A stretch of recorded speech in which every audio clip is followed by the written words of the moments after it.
আমরা খুনি শেখ হাসিনা মুক্ত বাংলাদেশ গড়েছি। আজকে আমাদের প্রত্যয় হচ্ছে ময়লা আবর্জনা মুক্ত বাংলাদেশ গড়ব। এই যে আমরা আমাদের যে সমস্ত ভাইয়েরা জীবন দিয়েছে এই দেশকে একটি সাম্য মানবিক মর্যাদা সামাজিক ন্যায় বিচারের বসবাসযোগ্য বাংলাদেশ গড়ে তোলার জন্য, সেই বসবাসযোগ্য বাংলাদেশ গড়ে তোলার জন্য আমরা আজকে এই জাতীয় শহীদ মিনারের ময়লা আবর্জনা পরিষ্কার করেছি। এই ময়লা পরিষ্কারের মাধ্যমে আমরা দেশবাসীকে এবং শিক্ষার্থীদেরকে একটা মেসেজ দিতে চাই, যার যার ময়লা আমরা তার তার জায়গায় নির্দিষ্ট জায়গায় আমরা ফেলবো, পরিচ্ছন্ন রাখবো, দেশ পরিচ্ছন্ন রাখবো।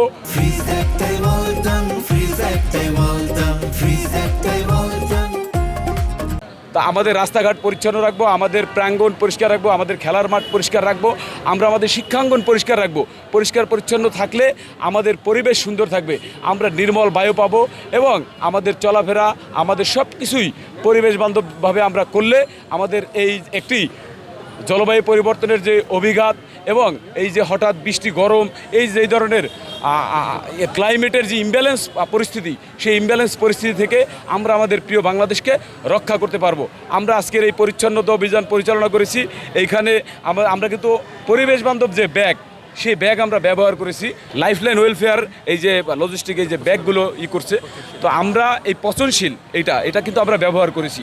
আমরা অতীতেও এই পরিচ্ছন্নতা অভিযান পরিচালনা করেছি।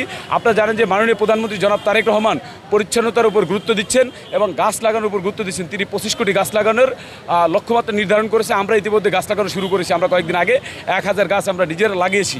তো মাননীয় প্রধানমন্ত্রী বলছেন যে ব্যবহার টিস্যু তিনি কিন্তু কাছাকাছি ডাস্টবিন না পেলে তার পকেটে পর্যন্ত নিয়ে যান, নির্দিষ্ট জায়গায় ফেলেন, হয় বাসায়, না হয় তার বাসায় যে রাখা ডাস্টবিন অথবা অফিসের ডাস্টবিন সেখানে রাখেন। আমরাও মাননীয় প্রধানমন্ত্রীকে ফলো করে আমরা জাতীয়তাবাদী ছাত্রদল একটা সুন্দর পরিবেশের বাংলাদেশ আমরা করতে চাই। সেজন্য আমরা জাতীয় শহীদ মিনারে আজকে এই পরিচ্ছন্নতা অভিযান পরিচালনা করেছি।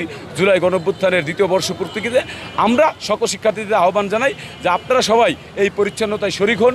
আপনার আশেপাশের যে প্রাঙ্গণ সেগুলো পরিষ্কার করুন, পরিবেশকে সুন্দর রাখুন, সুস্থ থাকুন, নিজে সুস্থ থাকুন, অন্যকে সুস্থ রাখতে সহযোগিতা করুন।